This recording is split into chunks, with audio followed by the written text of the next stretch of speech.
प्यारे दोस्तों, आप सभी का मेथब खावा में हार्दिक स्वागत है। आज हम क्लास 10th का बिहार बोर्ड एग्ज़ाम 2024 के लिए मैथमेटिक्स से कुछ वीवीआई ऑब्जेक्टिव क्वेश्चन लेके आए हैं, जो कि बिहार बोर्ड एग्ज़ाम के लिए बहुत ही इम्पोर्टेंट है। तो चलिए देखते हैं हमारा क्वेश्चन क्या है। दो गोले के आयतनों का अनुपात 27:8 है। इसके पृष्ठीय क्षेत्रफलों का अनुपात होगा। तो देखिए हम इसका सॉल्यूशन बना रहे हैं। गोले का आयतन का सूत्र क्या होता है? 4/3 पाई r1³ अनुपात 4/3 पाई r2³ बराबर कितना है? 27:8 है। इसको क्या करना है? बटा में डाल दीजिए। 4/3 पाई r1³ और ये कितना हो जाएगा? 4/3 पाई r2³ बराबर 27/8। 4/3 पाई और पाई कट गया, बचा क्या? r1³ और r2³।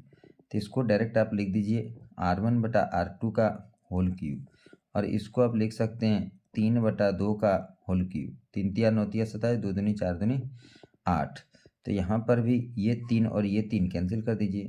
तो क्या हो गया? r1/r2 बराबर कितना हो गया? 3/2। अब यहाँ तक आप समझ चुके हैं, यानी r1 और r2 का अनुपात कितना आ गया? 3/2। अब देखिए क्या कहता है, इसके पृष्ठीय क्षेत्रफलों का अनुपात। तो पृष्ठीय क्षेत्रफल का सूत्र क्या होता है? 4 पाई r1² अनुपात 4 पाई r2²। ठीक है, तो ये तो हो गया 4r1। अब इसको फिर आप बटा में कर दीजिए। ठीक है, इसी का अनुपात हमको निकालने के लिए कहा जा रहा है। तो इसको फिर आप बटा में कर दीजिए। क्या हो जाएगा? 4 पाई r1², और यहाँ पर क्या हो जाएगा? 4 पाई r2²। ठीक है, तब देखिए यहाँ पर 4 और 4 कट जाएगा, पाई और पाई कट जाएगा, बचा क्या? r1/r2 का होल स्क्वायर। r1 और r2 यहाँ पर देखिए दिया हुआ है, r1/r2 दिया हुआ है। इसी के स्थान पर आप लिख दीजिए 3/2 का होल स्क्वायर। तो कितना हो जाएगा? 3 तिया 9 और 2 दूनी 4। तो इस प्रकार से ये क्या हो जाएगा? आप फाइनली इसको लिखेंगे तो क्या हो जाएगा? 9/4, और ये हमारा क्या हो जाएगा? आंसर। चलिए मैं इसको फिर एक बार समझा रहा हूँ। गोले के आयतन का अनुपात दिया हुआ है। आयतन का सूत्र होता है 4/3 पाई r3। तो यहाँ पर दो गोला है, तो एक का हम r1 ले लिए और दूसरे का त्रिज्या को r2 ले लिया। ठीक है, 27:8 है। तो इसको हम जब सॉल्व करते हैं तो r1/r2 हमारा मिल जाता है। अब क्या कहता है? इन्हीं के यानी गोले के ही पृष्ठीय क्षेत्रफलों का अनुपात पूछता है।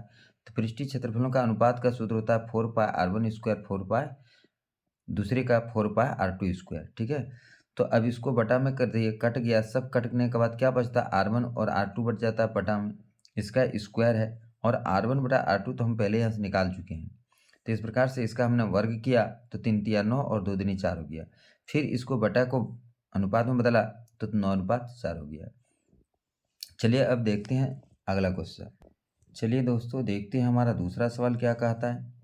कहता है कि किसी बेलन का वक्र पृष्ठ क्षेत्रफल 264 मीटर स्क्वायर है तथा आयतन जो है 924 मीटर क्यू होगा। यहाँ पर मीटर क्यू है, तो बेलन के व्यास एवं ऊंचाई का अनुपात निकालने के लिए कहा जा रहा है।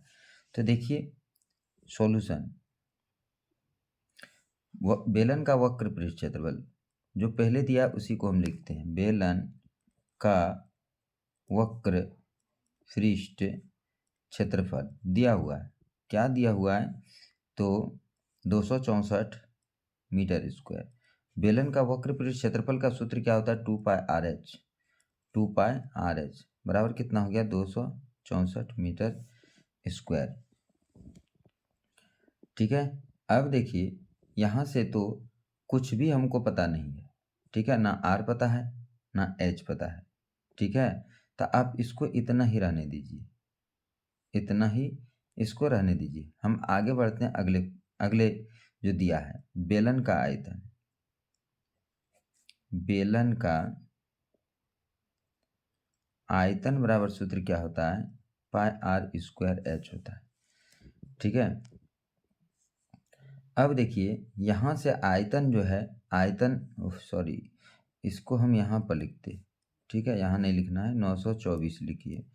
और इसका सूत्र क्या होता है, पाई आर स्क्वायर एच बराबर कितना हो गया, 924।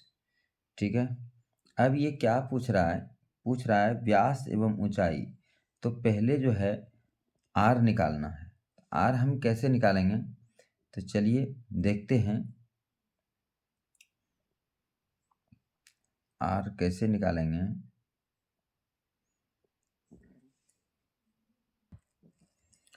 चलिए दोस्तों देखिए हम यहाँ क्या करते हैं, पाई आर एच यहाँ से निकाल लेते हैं। तो ये कितना हो जाएगा, 264, ये 2 गुना में इधर आके भाग लग जाएगा। तो ये देखिए कितना हो जाएगा, 132 हो जाएगा। ठीक है। अब यहाँ पर आप देखिए कि पाई आर स्क्वायर एच है, तो इसको हम लिख सकते हैं ना, पाई आर एच गुना आर, आर गुना आर, आर स्क्वायर हो जाएगा, और बराबर कितना हो जाएगा, 924। अब देखिए यहाँ पर पाई आर एच का तो मान हमारा निकला हुआ है कितना, 132 निकला हुआ है। तब हम इसको क्या लिखेंगे, 132 गुना आर बराबर 924। तो हमारा आर बराबर क्या हो जाएगा, 924, और बटे हो जाएगा 132। तो ये देखिए 7 बार में कट जाता है, आप कटा के देख लीजिएगा। तो कितना हो गया, आर बराबर कितना सीएम हो गया, 7 सीएम हो गया। अब देखिए आर तो निकल गया 7 सीएम, लेकिन अब हमें क्या निकालना है, एच निकालना है। ठीक है। तब इस पर बैठा दीजिए, ठीक है, यहाँ पर आप बैठा दीजिए तो निकल जाएगा। अब देखिए पाई आर एच,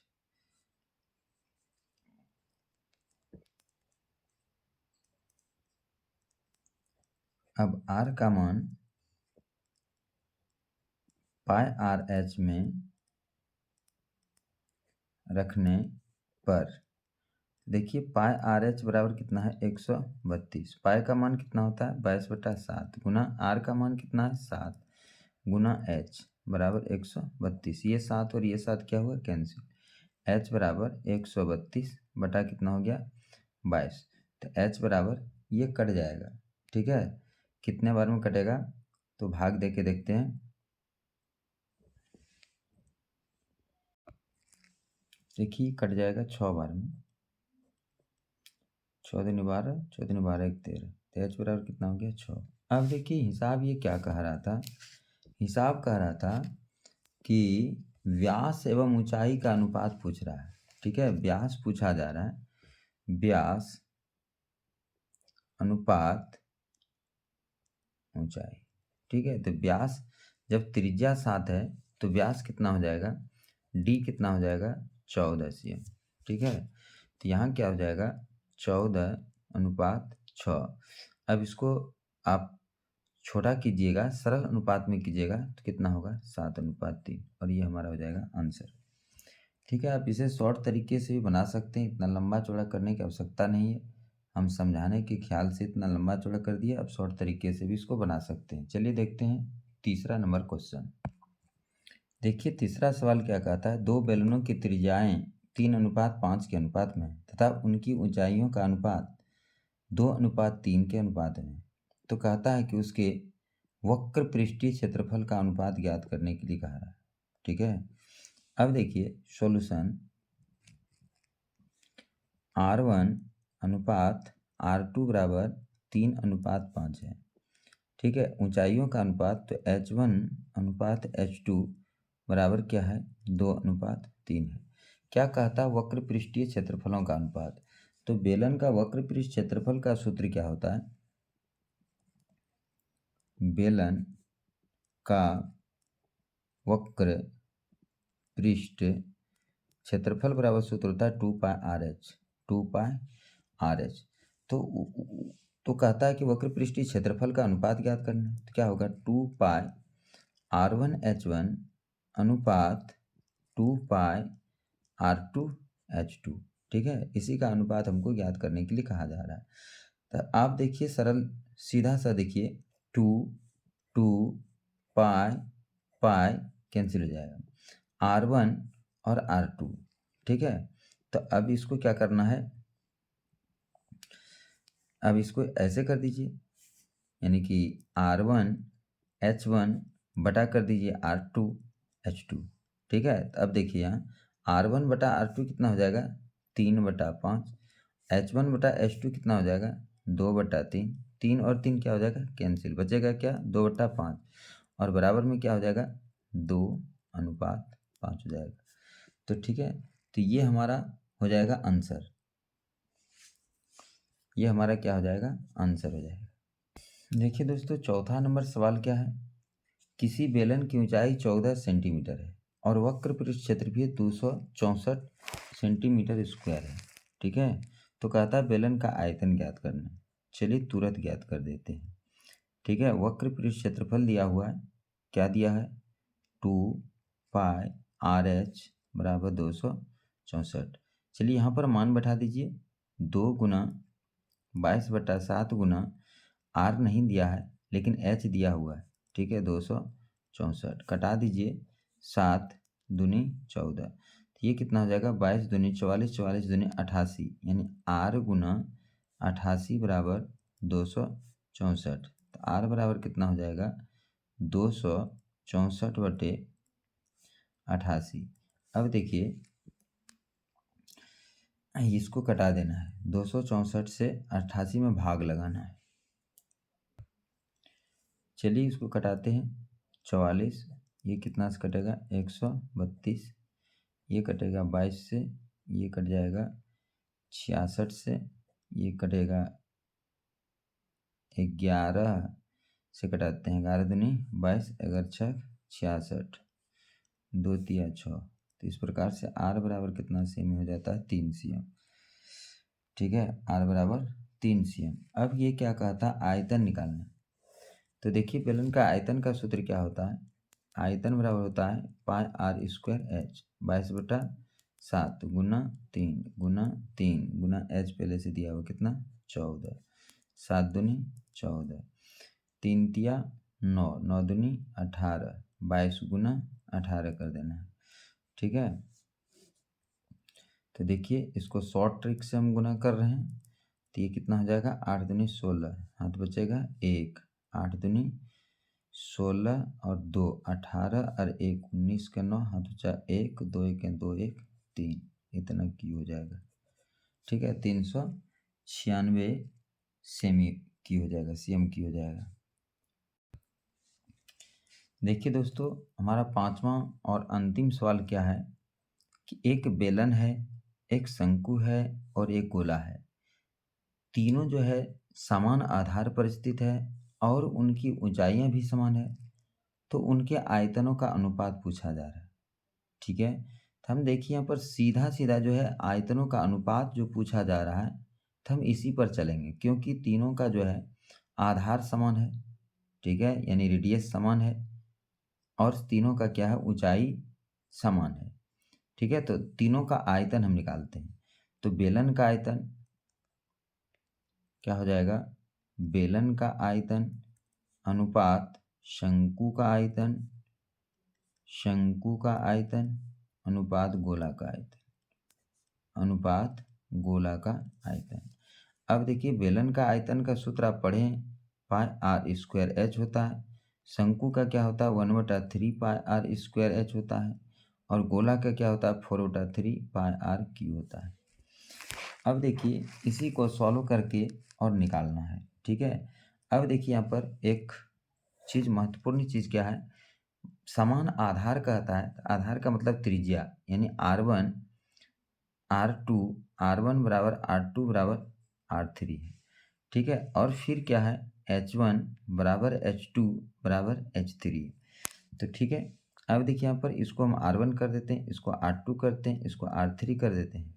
ठीक है, और कहता है तीनों की ऊंचाई भी बराबर है, तीनों की ऊंचाई भी क्या है बराबर है।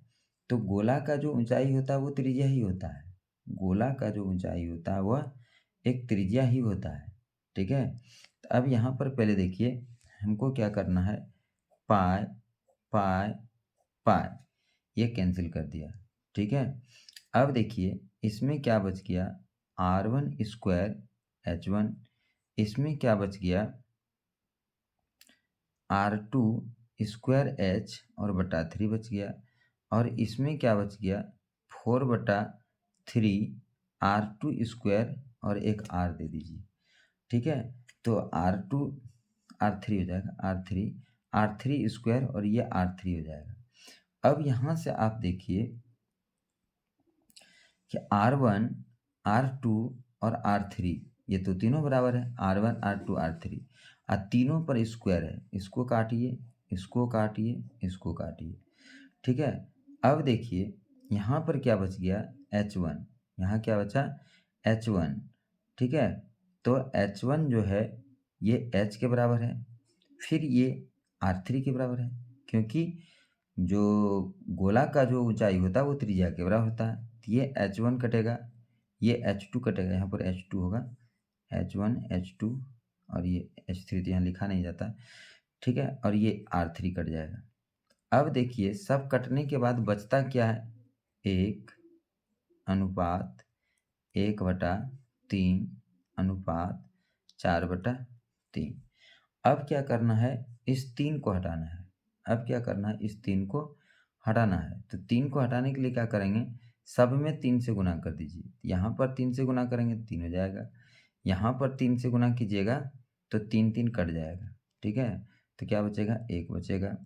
और यहाँ पर जब गुना कीजिएगा 3 से तो 3 कट के कितना बचेगा, 4 बचेगा। तो इस तरह से हमारा क्या होता है, एक बार देख लेते हैं इसको मिलान कर। इस प्रकार से इसका ये आंसर 3:1:4 होता है। तो चलिए इसका आंसर हम लिख देते हैं। तो बस आज इतना ही, फिर मिलते हैं अगले दिन नए ऑब्जेक्टिव्स के साथ। जय हिंद, जय भारत।